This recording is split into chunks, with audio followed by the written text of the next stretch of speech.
And this, despite that, is what you'll find on the webpage EMF and Health, which is the website of the Mobile and Wireless Forum. They say that national and independent expert panels have reviewed the research and concluded that the radiation from base stations and cell phones, that it hasn't confirmed any public health risk. I should have read it completely, but you can see the quote there. There's actually a lot of web pages and glossy, shiny, pretty brochures about how it hasn't been proven that cell phones are harmful, funded by the wireless industry, in addition to research studies. And here we have the World Health Organization EMF project, which has a fact sheet in 2014 that's probably brought to every meeting by industry, which says, to date, no adverse health effects have been established to be caused by mobile phones, and they also say the same thing about base stations and wireless networks. Now, their fact sheet on wireless on base stations is from 2006, but I find it's still brought to many meetings. The reason I'm sharing this is because a lot of people think, well, it's the World Health Organization. What? This is an esteemed group, but what they don't know is that in the World Health Organization, there are two entities. One is the World Health Organization EMF project, of which I am showing you statements that they have online. And that was started with industry money several years ago. The other is the International Agency for the Research on Cancer, which created a working group of independent experts, vetted experts, and they concluded in 2011 that this radiation was a possible carcinogen. That was in 2011. The paper I showed you states that now, because of the additional research studies that have been published, if they were to meet again, these scientists believe that it would be concluded it is a human carcinogen. So Dr. Hardell actually published a paper in the International Journal of Oncology talking about that, what I just showed you before, which I'll show you back, the EMF project group, the World Health Organization EMF project group, and how there is money from industry was used to start the EMF project. It was actually funneled through a hospital, only found out about a decade after. And there was a group that was formed at the same time called ICNIRP, which stands for the International Commission on Non-Ionizing Radiation Protection. And if you hear that, you'll think, well, that sounds very important. And indeed, many countries look to that group as the experts. And what they recommend, several countries will use as their limits for allowable cell phone and radio frequency radiation. Except that there is a lot of conflicts of interest, of which you can go online to read about the connections to industry for people who are in ICNIRP, as well as in the WHO EMF project.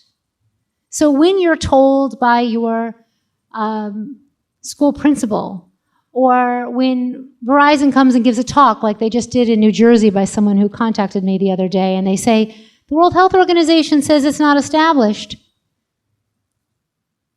they interestingly neglect to talk about the International Agency for the Research on Cancer of the World Health Organization. And also, there's a history there that's really important.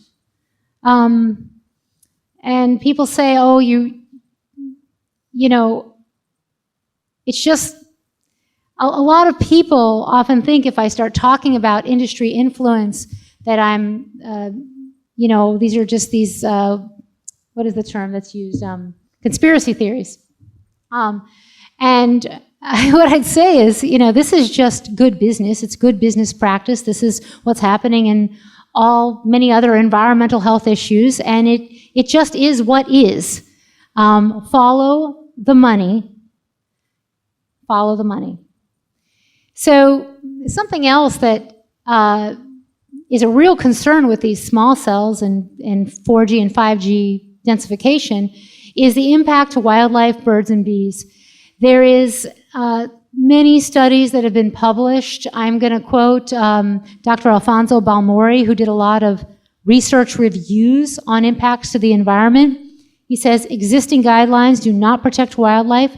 Further research in this area is urgent. There are studies that show disruption to bird navigation.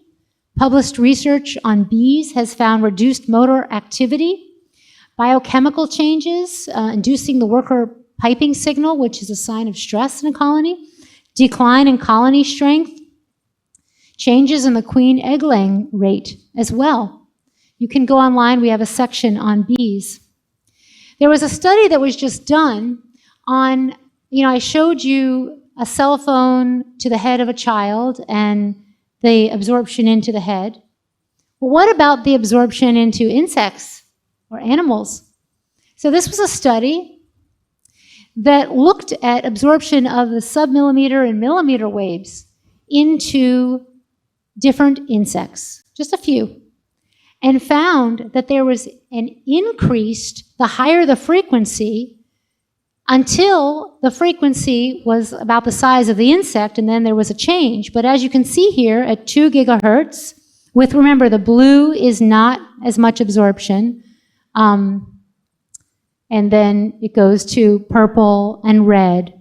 And then you see at 24 gigahertz, more absorption, and 120 gigahertz, much higher. Actually, a little bit less, it starts to, but look at what's happening around the body. And if you go to the paper is online, you can fully see more imaging and find that study. But what I think is the most important thing about this paper is that it says this is the first paper that investigates the exposure of electric fields with radio frequencies associated with 5G. How is it that we're rolling something out, we're racing to something, and the first paper was just published, and we know what we know? I mean, that's to me the story here. Tree damage. This is a conference that you can watch online done in the Netherlands, and also the PowerPoints are available from a physicist, Volker Skorp, who talks about impacts to trees. Again, a great resource. We also have a page all about impacts to plants and trees. There is published, peer-reviewed papers on injuries to trees around mobile base stations. And there's a study that was published, Radio Frequency Radiation Injures Trees Around Mobile Base Stations, which went through all of these trees that they followed with a field study over time, and found that when there were antennas, and so here's the tree, and well, you can see from the picture, there's the antennas, the tree, that at first there's damage that's shown on the side of the tree that is absorbing the radiation. And over time, actually, and there's a kind of a companion piece, Tree Damage Caused, an observation guide, which I have on the PowerPoint there, where they actually have pictures of trees in 2008, in 2010, 2012, and then they show when the tree was cut down because it got so sick and they had to cut it down. And as you can see from this picture, the damage on the side of the tree where the highest radiation would be. And they actually did radiation measurements on both sides of the trees for this field study.